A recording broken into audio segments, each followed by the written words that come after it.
I really feel like the enemy is trying to get me to not put this video out, guys, because I've tried to do an intro on this thing multiple times, and it's if online dating is really an affair. In a biblical context, absolutely, 100%. I don't think that there should be any grounds that anyone biblically should say that, oh, my spouse was texting another person or my spouse is on online dating sites, but it's not cheating, it's okay.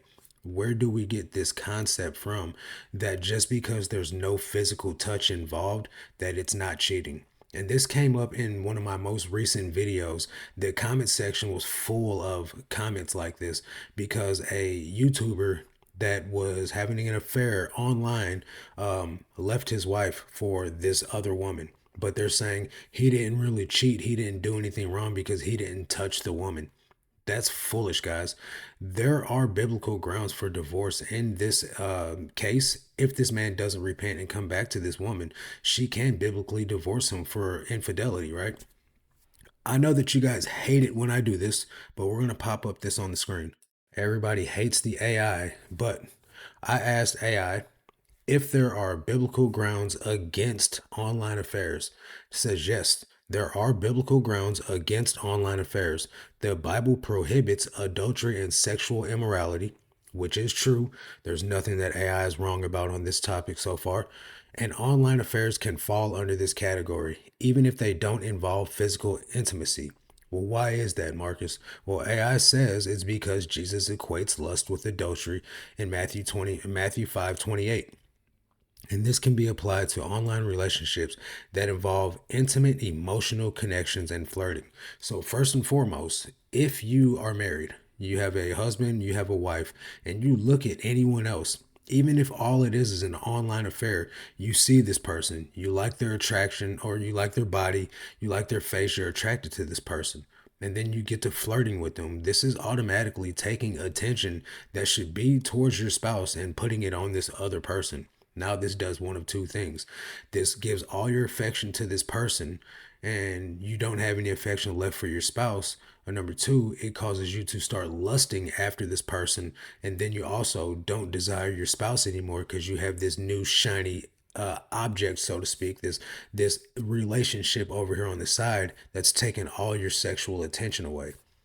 Here's a more detailed explanation. AI says adultery and sexual immorality clearly going to be the biggest grounds of this whole online affair anyway, because usually you don't start an online affair because you automatically love this person. It's because you are physically sexually attracted to them. The Bible clearly condemns adultery and sexual immorality. Examples of this would be Proverbs 6:32 through 33, 1 Corinthians 6:18. Online affairs, especially those involving intimate emotional connections or sexual interactions, can be seen as a form of these sins. So let's go to these Bible verses real quick. Proverbs 6:32 through 33 say, he who commits adultery lacks sense. He who does it destroys himself. He will get wounds and dishonor, and his disgrace will not be wiped away. Clearly, if you are a man of God, a woman of God, and you do this, it says right here that you lack sense. This is not something smart to do.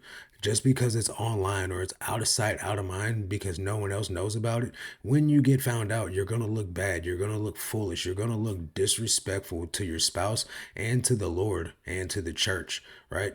This is not something that we should do. Let's see, 1 Corinthians 6:18.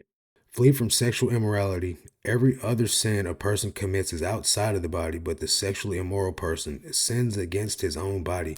So now, with this being said, just because there isn't physical touch, right? These online affairs don't have the ability for you to physically touch them. But what about masturbation between you two? You can FaceTime or you can send, explicit photos to each other, and then you get to doing inappropriate things that would cross the line into an adulterous relationship for certain.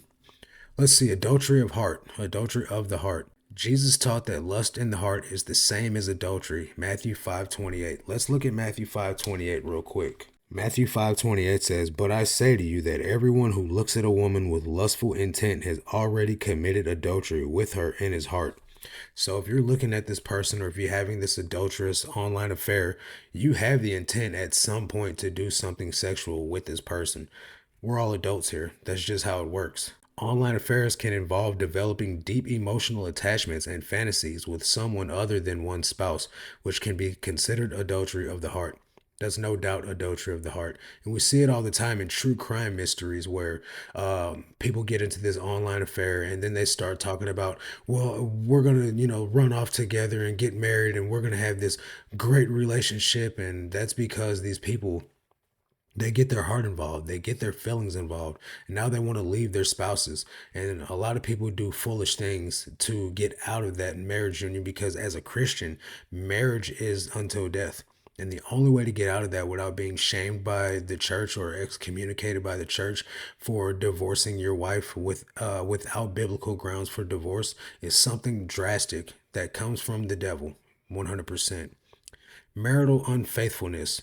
While not explicitly mentioned in the Bible, online affairs are a form of marital infidelity as they undermine the commitment and intimacy of marriage.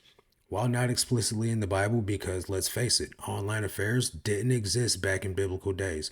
But you got to put yourself in this position. If you found out that your spouse was texting someone else, telling them that they love them, telling them how badly they wanted them sexually, what would that make you feel like? If you are one that says that you would feel like you were hurt, like you had been betrayed, like you've been cheated on, you'd be correct in saying this. If you're someone that says this is no big deal, that's crazy work that you would even feel like that. And I think that if you have this type of outlook, you are living more worldly than you realize.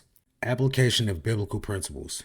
The principles of fidelity, commitment, and exclusivity within marriage, as outlined in the Bible, can be applied to online relationships. Engaging in intimate online interactions with someone other than one spouse goes against these principles. I really feel like there's no debate here, guys, right? Why would this be something that someone that says that they're a Christian would be against?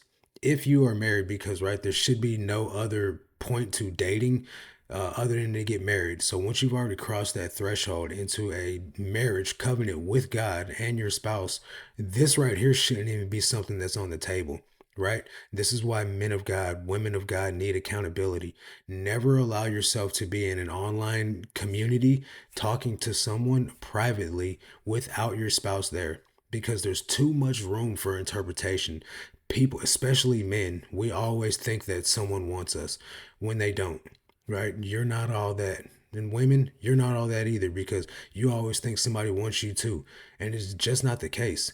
But why put yourself in that position for signals to get mixed, right? If you're in a relationship, if you're married, put your partner in that thread.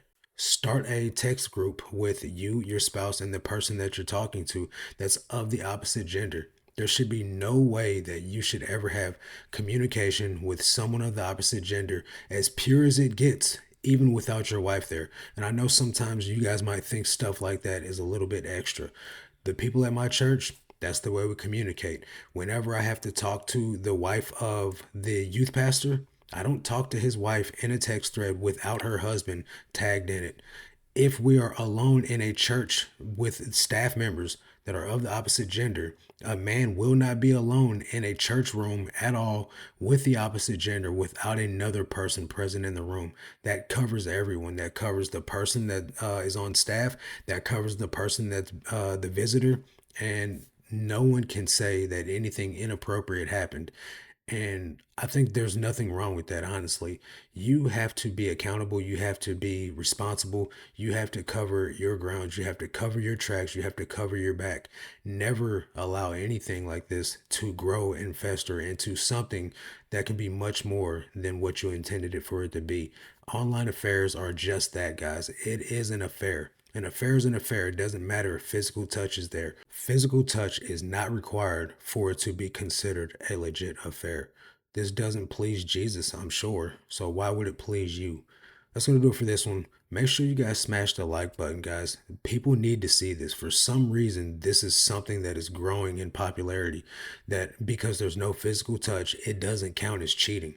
But it most certainly does. And we all, as believers, need to have this same mindset so we can keep the marriage covenant what it's supposed to be, and that is unbreakable. That's gonna do it for this one. I'll catch you guys on the next one. Until then, God bless.